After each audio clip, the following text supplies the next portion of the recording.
d'échange de compétences, on ne peut pas ne pas interroger la question des métiers. Il y a une deuxième raison qui est que nous sommes dans notre activité du temps à nous interroger sur l'évolution des métiers, pour poser les questions de l'orientation. Et donc, il est quand même intéressant qu'on s'applique ce type de réflexion à nos propres métiers. Donc, c'est un atelier qui s'est fait avec Anne-Caroline Pocot. Donc, on a commencé par avoir quelques exemples de métiers du futur, qui sont des métiers peut-être inventés. Donc, je ne sais pas si vous savez ce que c'est qu'un algorithmeur. Qui sait ce que c'est qu'un algorithmeur? Non. Eh bien, c'est quelqu'un qui est créateur d'algorithmes facilitant la prise de décision. Un adopteur, c'est quelqu'un qui s'intéresse à la création de dispositifs permettant aux citoyens de prendre en charge un objet. Donc, c'est une forme de responsabilisation, finalement, du citoyen. Il y a le Trocor, si j'ai bien compris, Trocor, c'est ça, spécialiste de la consommation collaborative. Alors pour moi, personnellement, c'est vraiment un métier nouveau. Puisqu'en fait, on doit toujours se dire qu'est-ce que j'ai appris. Donc ça, j'ai appris que c'était quand même un métier intéressant. Alors, donc voilà, il y a une multitude d'exemples qui nous ont été présentés. Et à partir de là, en fait, alors dans le groupe, il y a quelqu'un qui a dit, ah bah, il y a quand même un métier nouveau, qui est le néologiseur. C'est l'auteur du néologiseur. Parce qu'en fait, pourquoi? C'est parce qu'à partir du moment où on nomme les choses, on est en capacité de les faire exister. Donc on doit se dire, quel est le métier de mes rêves en tant que CSI? Donc dans le futur, quel sera le métier de mes rêves?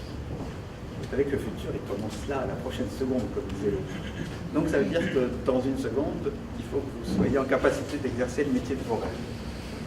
Mais donc pour avoir une représentation de métier du futur, peut-être une bonne façon, c'est de nommer les métiers. Et donc pour nommer les métiers, il faut évidemment développer sa créativité de façon extrêmement marquée. Voilà, sans aucune contrainte. Évidemment par rapport à ce qu'on connaît, par rapport à ce qu'on perçoit des évolutions. Et à partir de là, pour rendre les choses plus concrètes, puisque cette question de l'évolution de nos métiers, donc de nos besoins en compétences, elle n'a pas fini de se poser.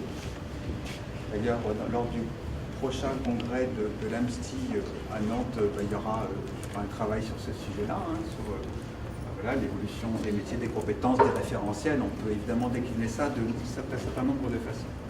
Donc l'exercice que nous avons eu à mener pour finalement se débarrasser des contraintes et être dans une forme de projection, c'est aussi de dessiner nos représentations de ce que nous sommes, finalement, ce que sont nos activités, nos compétences, ce qu'on doit déployer pour pouvoir exercer ce métier.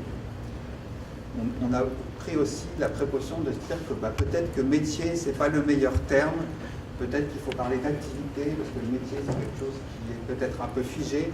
On voit qu'on exerce d'abord peut-être différents métiers, différentes activités dans ce champ-là. On a considéré qu'il y avait une qualité absolument essentielle qui est interagir. Chance, hasard. Dans le même temps, il y avait un atelier qui s'appelle Interagir qui était en train de fonctionner. Donc voilà, peut-être c'était pas inintéressant. Alors, il y avait aussi la question de la rapidité. Donc, il y a toujours une question de rapidité qui est à traiter. Alors, est-ce que c'est notre rapidité ou est-ce que c'est la rapidité d'un certain nombre d'évolutions? Alors, il y a les deux, évidemment. Donc, il faut qu'on déploie une forme d'agilité, mais il y a aussi le fait qu'on doit être à même de prendre de la distance, de la hauteur, et de ne pas se laisser embarquer.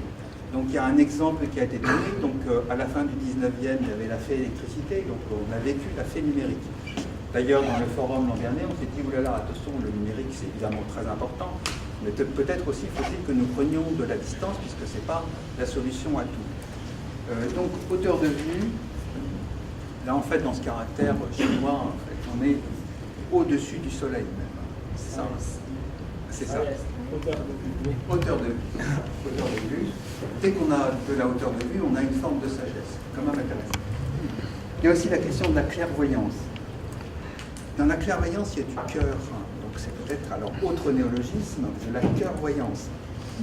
Et puis dans les autres groupes, d'ailleurs, la question du cœur, elle était présente. Donc voilà, ça veut dire que Ah bah il est là, le troisième groupe. Je crois qu'il y a un cœur. Bah oui, il est là. C'est le cœur à l'ouvrage aussi. Donc il y a une forme d'engagement. Puis on ne peut pas exercer évidemment ce métier sans avoir cette forme d'engagement et puis de très fort intérêt pour les questions qui sont traitées, pour les publics avec lesquels nous sommes. Il y a aussi la question de l'avenir, le futur qui n'est pas encore arrivé.